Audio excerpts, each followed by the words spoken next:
Porsche Macan has proved so popular with its intended audience that it is now sold out for over a year, and as we discovered earlier in the year at its launch, it is a phenomenally good car.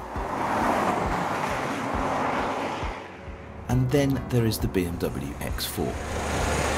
Ignore the looks for a moment if you can, and instead consider that beneath its shrunken X6 bodywork, the X4 is actually an X3, and you might take a bit more kindly to BMW's latest supersport SUV.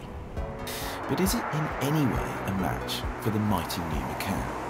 And on the road, if not the eye, can it compete with Porsche's new superstar? The Porsche is fractionally cheaper than the BMW, which is a surprise, especially as it has an identical amount of power at 255 bhp, a touch more torque at 427 pounds-feet versus 413, and weighs a couple of kilograms less. Even so, BMW's claimed 0 to 60 time is half a second better than the Macan's.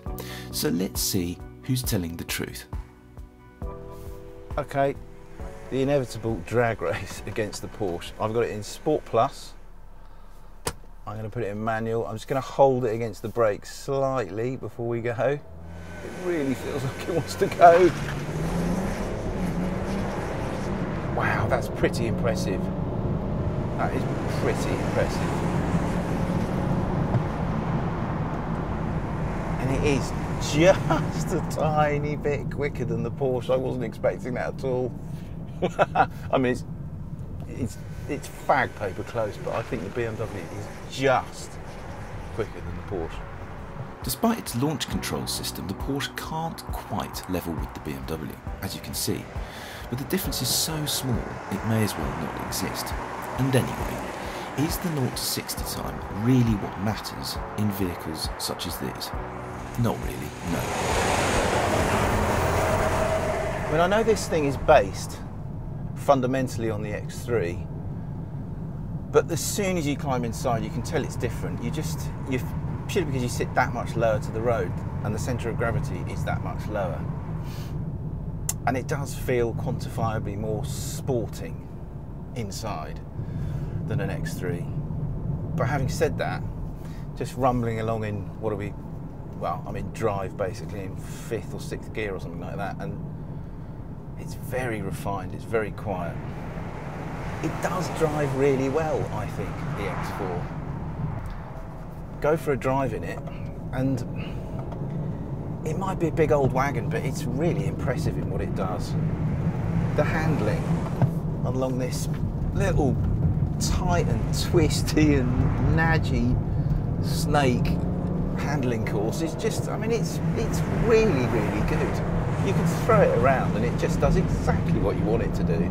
It doesn't actually feel like it weighs anything like what it actually does. You'd have a job to stay with this X4 through this handling circuit, even in a fairly decent hot hatch, and I'm really not exaggerating. That is how composed and how sorted it is.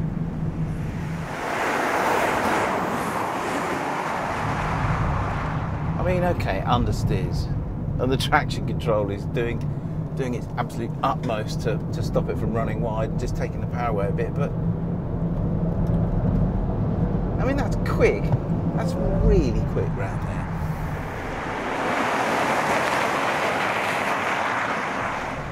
It's also fast in a straight line. Okay, the engine noise ain't up to much, but the actual thrust it produces is pretty bonkers. I mean, that's 100 and 110 miles an hour we're doing now. And it's not about the power. Okay, it's got 255 horsepower. It's all about the torque and what happens between kind of 1500 revs and 3000 revs, and allied to a gearbox that just picks ratios off, you know, super smoothly and super quickly. It's impressive. I cannot sit here and say to you that the X4D isn't impressive to drive, because it is. It's very good. It steers well, it stops well, it goes well too. I don't actually believe that anyone would take their X4D M Sport anywhere near off-road. But the fact is, if you want to go off-road in it, you press your off-road button, you go off-road, and it just does what it does. Again, it's impressive. I think they've I suspect they've engineered it to do something that no one's ever really going to ever bother doing in it, but the fact that it can is still pretty useful. I mean, you'd never drive your 3 Series through there, would you? That's quite a lot of flexibility in one car. I know what you're thinking, why does it look the way it does? Well, you know what, some people actually, I know you may find this hard to believe, I find it hard to believe, but some people actually like the way the X6 looked. Which is why the X4 has been created, you know. But actually the X4 gets away with it a little bit better than the X6. A, because the X6 laid the way, and B, because it's a little bit smaller physically than the X6. And somehow that makes it just that little bit less offensive. But only a little bit. Bottom line though, ignore the looks, the X4D is a pretty good car underneath.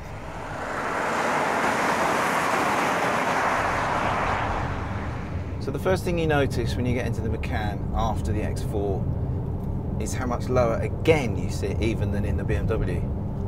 It very nearly feels like you're sitting in a normal car in the Macan.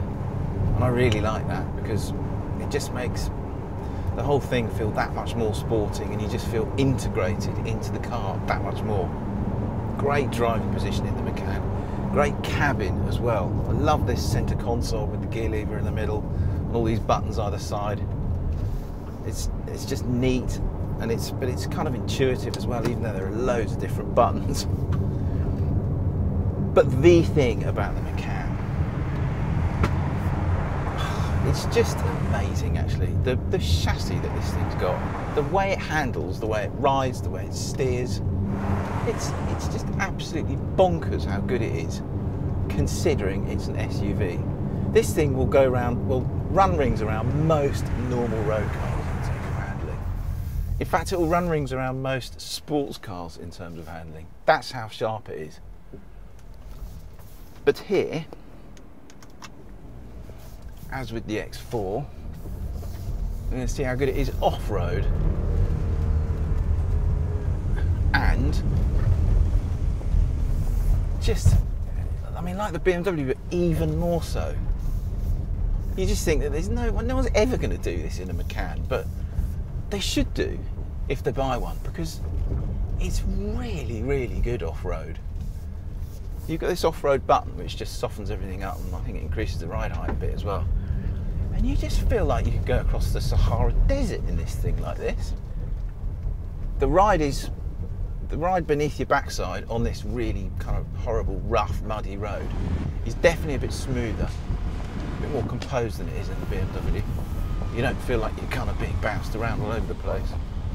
As a result, you know, I would bet my last pound, dollar, whatever, on this being able to get up hills that the X4 couldn't off-road. It just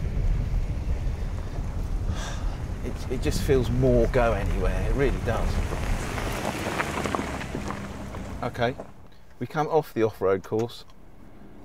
I unpress the off-road button. I press the Sport Plus button. I turn the traction control off and the PSM, and all of a sudden you've jumped into a sports car again that just has this fabulous turn-in. Mega composure in the middle of the corner. Top brakes. It's a Porsche. It's going to have top brakes. And just, it blows my mind how good this car is in terms of its ride and handling and steering, in terms of the way it drives.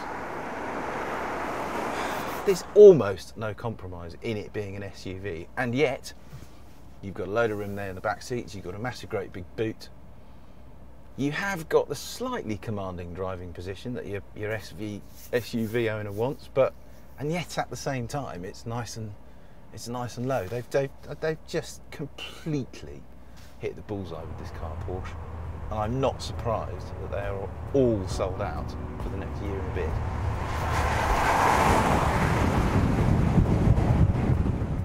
So which wins? The X4 is fractionally quicker and has the better appointed cabin, but the Porsche is cheaper, has a touch more room in its rear seats, proved to be marginally more economical on test, and definitely has the sweeter driving position. More than any of that though, is the way the Porsche drives, which is exceptional for such a big machine. In most eyes, it also looks better than the BMW. Result, the Macan wins, not by a mile, but by enough. The end.